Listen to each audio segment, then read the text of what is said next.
Pastor, ada nih beberapa pertanyaan dari teman-teman tentang apa sih bedanya bulan Maria di bulan Mei dan bulan Rosario di bulan Oktober.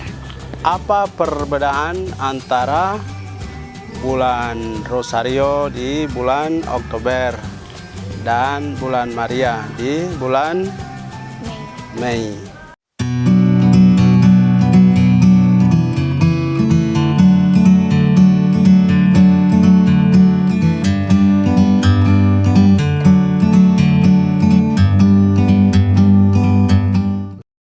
Halo sahabat Komsos yang diberkati Tuhan, kembali bersama saya Kiki Alatubir dalam Berkat, berbicara Katolik Paroki Bunda Maria Serui. Saat ini kita dalam suasana menikmati bulan Maria, dan kali ini juga Berkat Paroki Bunda Maria Serui akan tanya jawab seputar bulan Maria. Nah, penasaran kan siapa sih yang menjadi narasumber kita kali ini? Sebentar beliau akan memperkenalkan diri. Salve, Pastor. Salve. Wah.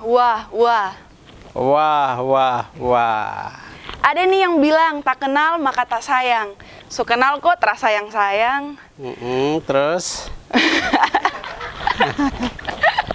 Ya, mohon Pastor untuk memperkenalkan diri. Oke, sip. Nama saya Pastor Yeskiel Belau. Itu nama yang sudah digunakan sejak sekolah. Tapi setelah tabisan imam, orang tua memberi nama lagi, nama tabisan, yaitu Tawakidua Dole. Nah, itu artinya kata-kata atau sabda yang tidak akan habis, tidak akan berkesudahan. Nah, ini berhubungan dengan keyakinan orang tua akan sabda Allah. Maka saya terima. Jadi nama saya itu Yeskiel Tawakidua Dole Belau, PR, Imam Keuskupan Timika, Papua. Begitu. Baik, terima kasih Pastor. Jadi kita panggilnya biar lebih akrab apa nih? Pastor Yeskiel Belau atau Jesse atau bagaimana? Bisa panggil Pastor Jesse, lebih suka. Jesse kan ya, kerennya kan, kayak gitu. Nah, fakta membuktikan bahwa banyak nih yang masih penasaran dan ingin tahu apa sih perbedaan bulan Maria dan bulan Rosario. Pastor, ada nih beberapa pertanyaan dari teman-teman tentang apa sih bedanya bulan Maria di bulan Mei dan bulan Rosario di bulan Oktober. Iya. Baik, kita lihat jawaban sejenak berkaitan pertanyaan itu ya. Apa perbedaan antara bulan Rosario di bulan Oktober dan bulan Maria di bulan Mei? Saat ini kita berada di dalam bulan Mei, di mana kita mengadakan doa-doa Rosario kepada Allah lewat Bunda Maria. Ya, jadi segala sesuatu yang gereja gunakan dalam kehidupan menggereja di dalam gereja Katolik itu ada sejarahnya, ada ceritanya. Dia tidak muncul begitu saja. Jadi doa-doa Rosario juga yang didoakan pada bulan Oktober dan bulan Mei juga ada kisahnya, sejarahnya.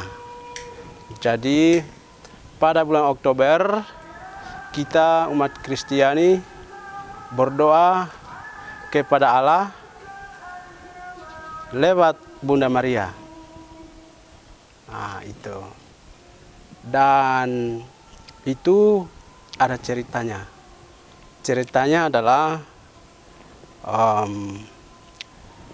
dalam tradisi gereja Katolik. Itu sebagai salah satu sumber teologi gereja Katolik. Dalam gereja Katolik itu ada yang namanya sumber teologi. Nah, itu tradisi, kitab suci, dan magisterium gereja.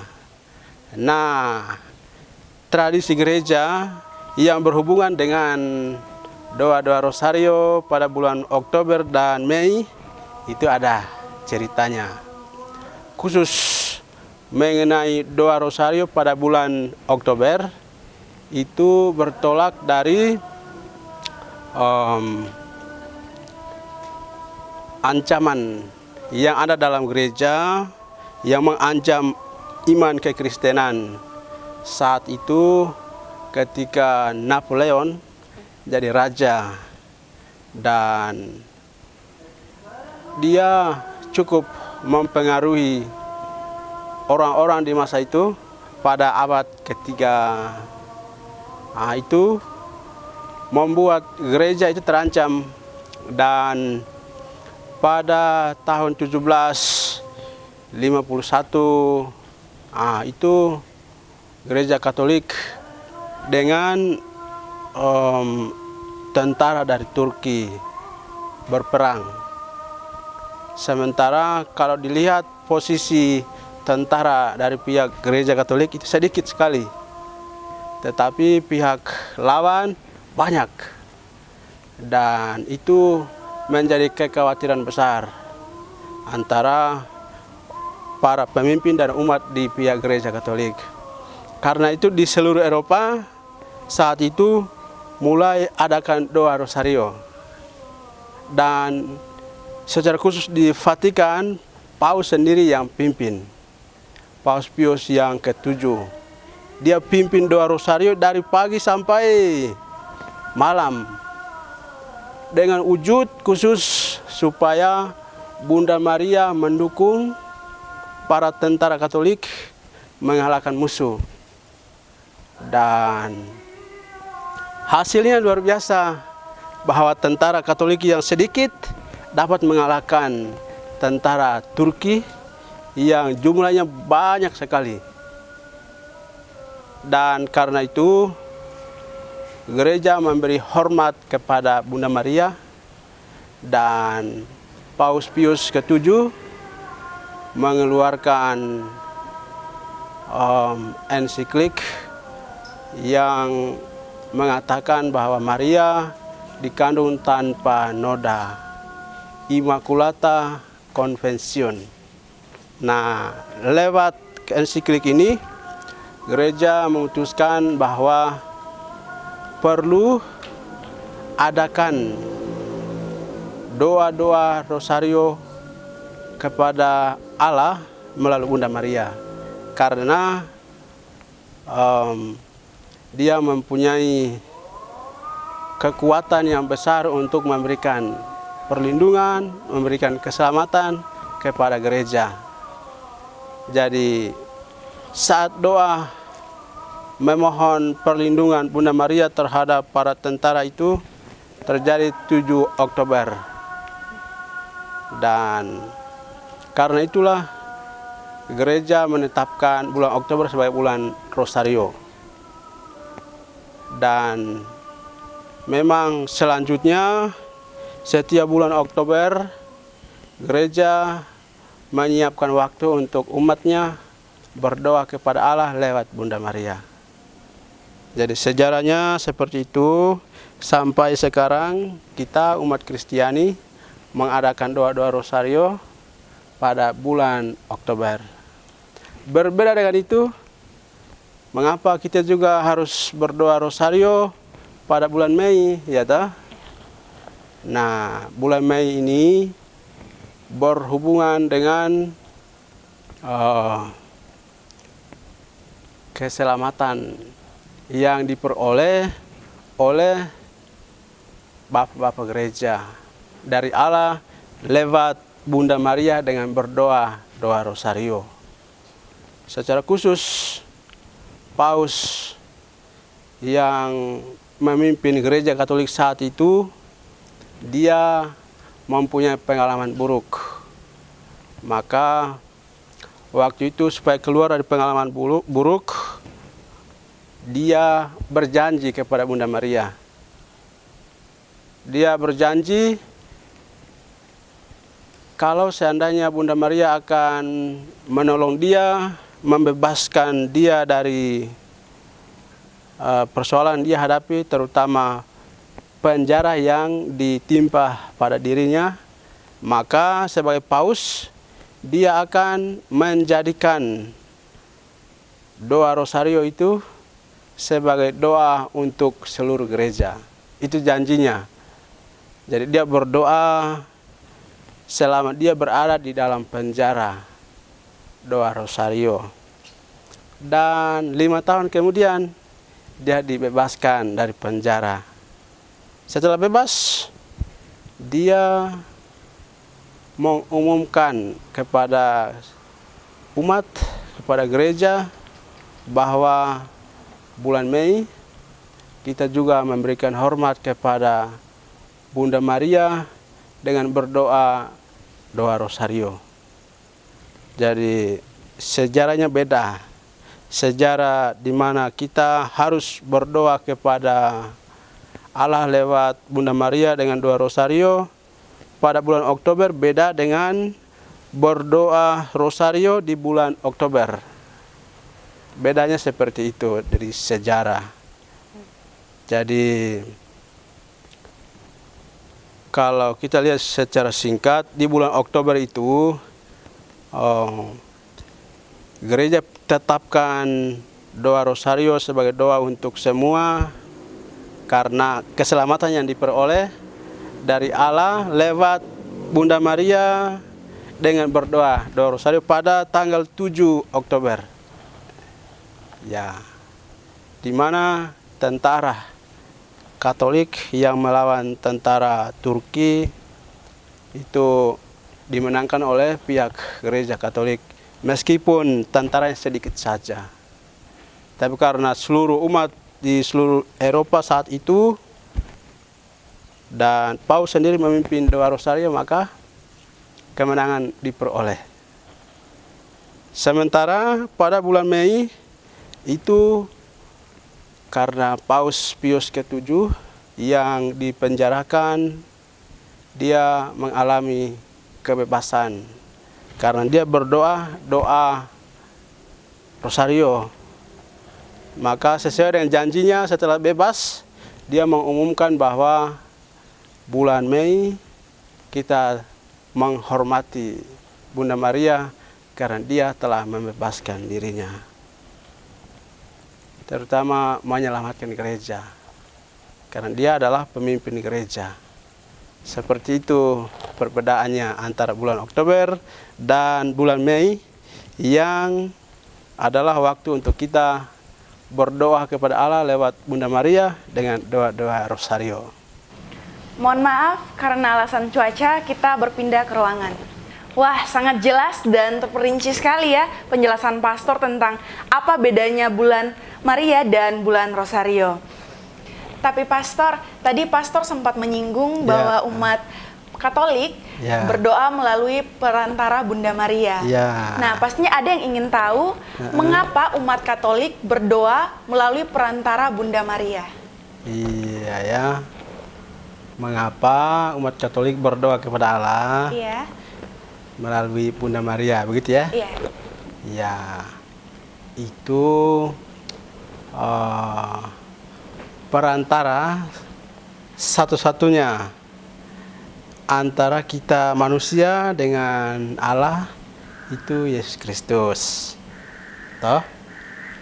Nah, tapi gereja juga percaya bahwa karena kesediaan Allah menghendaki Bunda Maria menjadi bundanya dengan menghadirkan dirinya sendiri yang menjelma dalam diri Yesus Kristus menjadi manusia, maka sama seperti bunda-bunda yang lain, bunda-bunda kita sekalian, mama ya toh, ya seperti itu. Jika seorang anak meminta sesuatu kepada mama ya toh, itu pasti akan memberikan kalau ada ya toh. Kalau tidak ada pasti mengatakan tidak ada. Nah itu belas kasih seorang mama.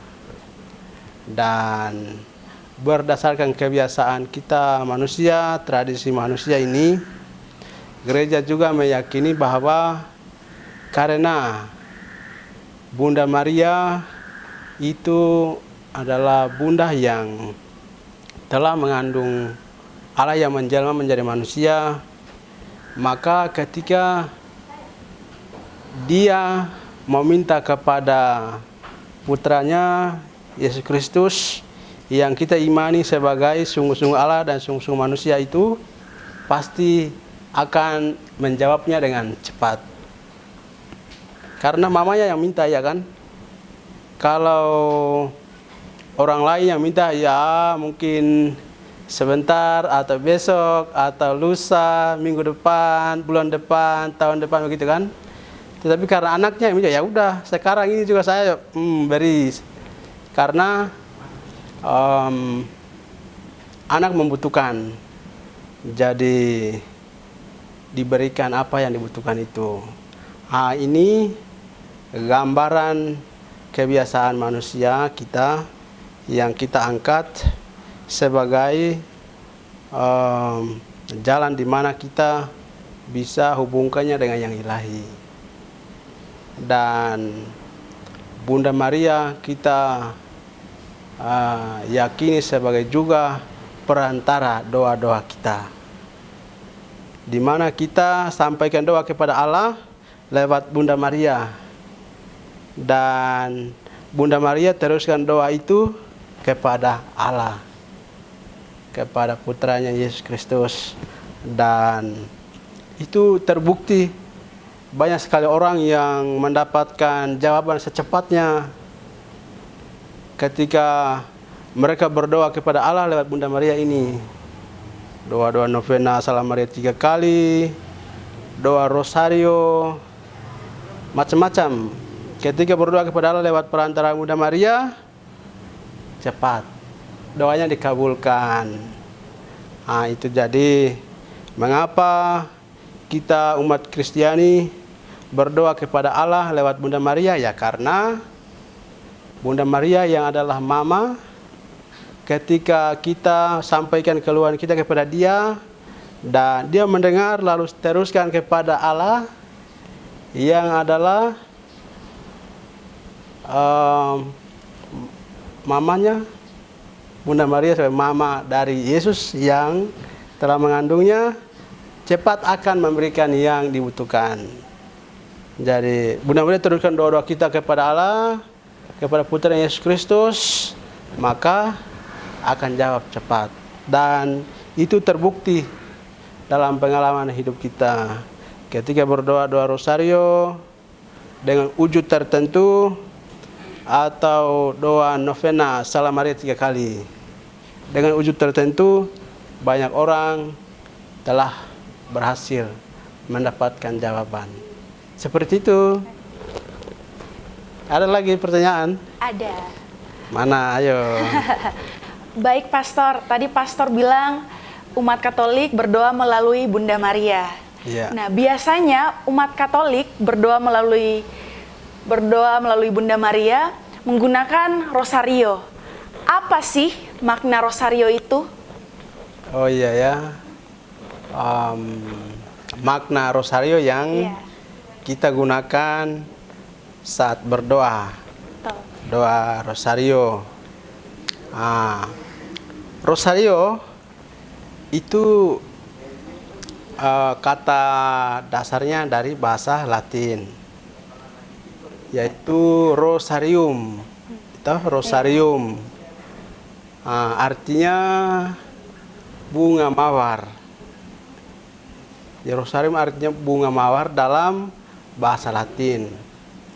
Dalam tradisi orang Eropa itu mereka biasa membuat kalung bunga mawar itu, lalu mereka letakkan di depan patung Bunda Maria sebagai satu tanda mereka memberikan penghormatan kepada Bunda Maria, Bunda Allah, Bunda mereka secara pribadi, Bunda seluruh umat, Bunda Gereja ya toh.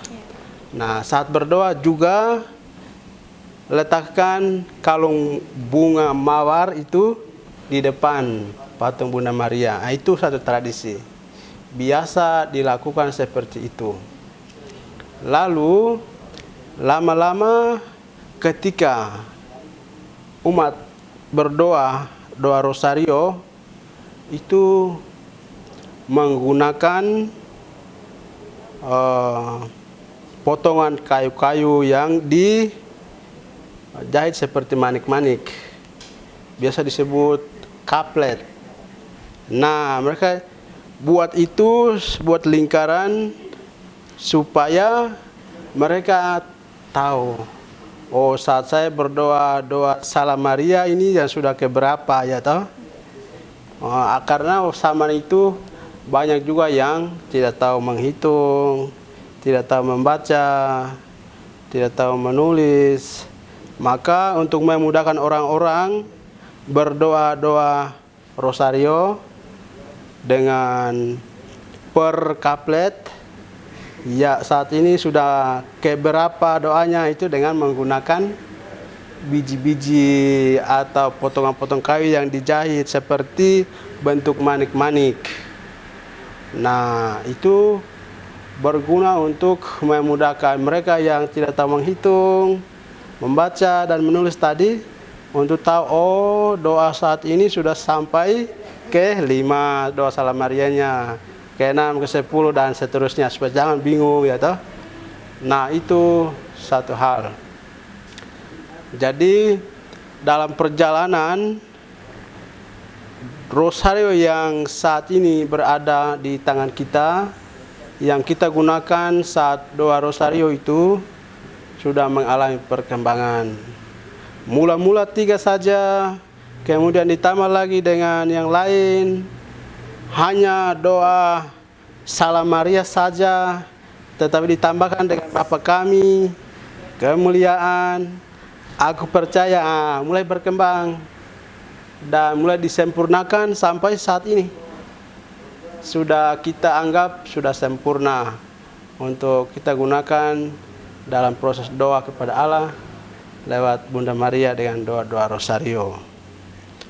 Nah, jadi maknanya adalah itu sebagai satu sarana di mana kita berdoa dengan mantap kepada Allah lewat Bunda Maria.